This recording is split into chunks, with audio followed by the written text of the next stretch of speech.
Nine-year NFL veteran hosts the Man to Man podcast. No one is on television more than Darius Butler. Hey, D-Butt. Good morning, Kay. How you doing? Championship weekend. Almost. Listen, Close. we got our countdown to taking tequila shots, right? It's too damn early over there. We're on the West Coast again. Come on, Kay. Am I going to see Come on, you? Am I going to see here. you that week? Like, are you going to be there? Are you around? Oh yeah, of course. That's the end of it all. It's the culmination of this great NFL season. Of course, I'll be there. Where will the McAfee show be broadcasting from? Oh, what is it called? Media Row now? Radio Nice. Row? So it'll be right there, front and center. I love it. I cannot wait for that. Championship round is here. You and I are just so close to finding out who those two teams are. Let's start out west. Lions, Niners. We don't know that Deebo Samuel is going to play. I have not spoken to him. He's got that bit of a shoulder thing that freaked everybody out. If Deebo can't, you're supposed to be the insider here. I'm not. That's not. I do not want that job. I do not need that job. I am good as it is. I just want to be a fan and watch how it goes down. But if he doesn't play or is limited in some way, how much does that change the Niners' offense and the outcome of this game for you?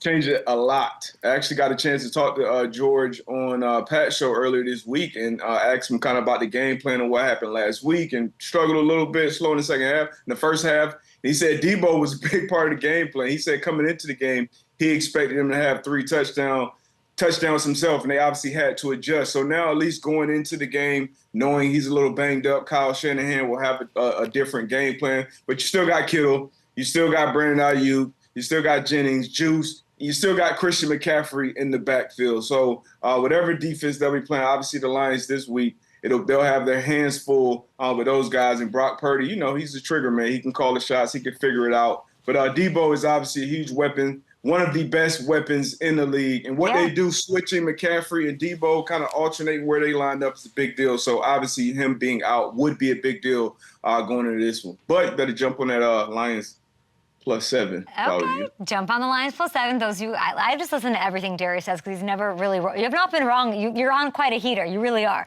The Niners offense. You're doing well.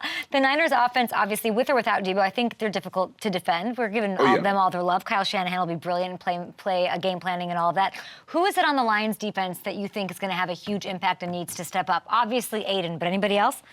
Yeah, obviously it starts with Hutch up front, but then Brian Branch, the rookie, another great draft pick from the MCDC, Dan Campbell and his defense. Had a big-time blitz. They do a lot of Aaron Glenn's defense. They do a lot of different blitzing from that secondary. He's going to be involved in the run game. He's going to be involved, obviously, in the pass game, coverage-wise, in getting after the quarterback. So I think Brian Branch has to have a big impact on this game. CJ GJ, he's been here before. He's been on this stage before. All he does is kind of make plays. He's going to be around the ball. Even if he's 6, he's a valuable piece in that secondary as well. That's kind of where the Lions can be exposed. All the quarterbacks that they face have put up big numbers, big yards, but they can make big splash plays when it counts. But Brock Purdy can throw the ball around, obviously, and that's where they can be exposed. Got a great run defense, though, so hopefully they can make this 49ers offense one-dimensional. Jordan Love's great. Is he that great that he just overcame how good the Niners defense is? Because Jared Goff coming to San Francisco, he had an incredible divisional round performance. Yep. Any concerns on the Niners defense? Down the field, I think they can be had. They have a very, very, very good, very deep front. Obviously, we know their backers. Greenlaw coming off his 2-interception game, and we know who Fred Warner is. So that two-headed monster at the linebacker position, on the other side in the AFC with Queen and Roquan Smith, those are kind of like the best 2 off-ball backer groups in the league. But in the secondary, they can be had. That's where their weakness is right now down the field. And the Lions have weapons. They got J-Mo with the speed. They got Reynolds who can show up. Obviously, Laporta. And then St. Brown is one of the best wide receivers in the entire National Football League. So the 49ers can be had down the field when it comes to throwing the ball down the field against them. That's their only, I think, weakness. They kind of can be exposed at championship weekend. What do the Chiefs and Ravens come down to for you? Oh, my gosh. Oh, my God. I can't wait for this game. I picked the Ravens right here on this show to start the season, to go and win it all. I just felt like it was going to be Lamar's year. I feel like he's the MVP. He'll be a two-time MVP at 27, 28 years old. But they just have such a young core, so dynamic on both sides of the ball, so sound. Obviously Jim Harbaugh just took the job in L.A., but John Harbaugh, that Michigan team and his Ravens team are so similar as far as how sound, how disciplined they are on both sides of the ball. And then obviously Lamar, he turns it up on the ground in the playoffs, averaging over 90 yards a game on the ground when it comes to running that ball. He becomes a cheat code, especially once you get in that red area.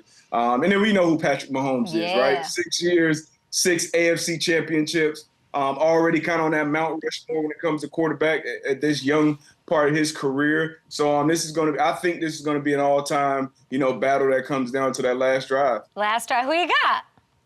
We got a minute left in the show. I don't know if they're telling you that in your ear. I got nothing in my ear right now, but I got to go with the Ravens. I picked them. I got to keep that conviction. It's tough. It's almost insane to pick against Patrick Mahomes at this point, but Lamar, I feel like it's his year. And that defense, the Ravens defense, the best hands down in the league. I don't think it's close when it comes to how they tie pressures and their coverages in. Kyle Hamilton, I think he'll have a big impact on this game. But who's going to have I'm sorry, we only have 20 seconds. I wish I could tell you this without telling you this on the air, but we'll figure out a way for next time. I asked you who's going to be the MVP of each week, and we have like 20 seconds left, 10 seconds. You had Stroud, you had Jahmyr Gibbs. Who's it this week? Kyle Hamilton, Baltimore Ravens, MVP, first-team All-Pro. Let's go.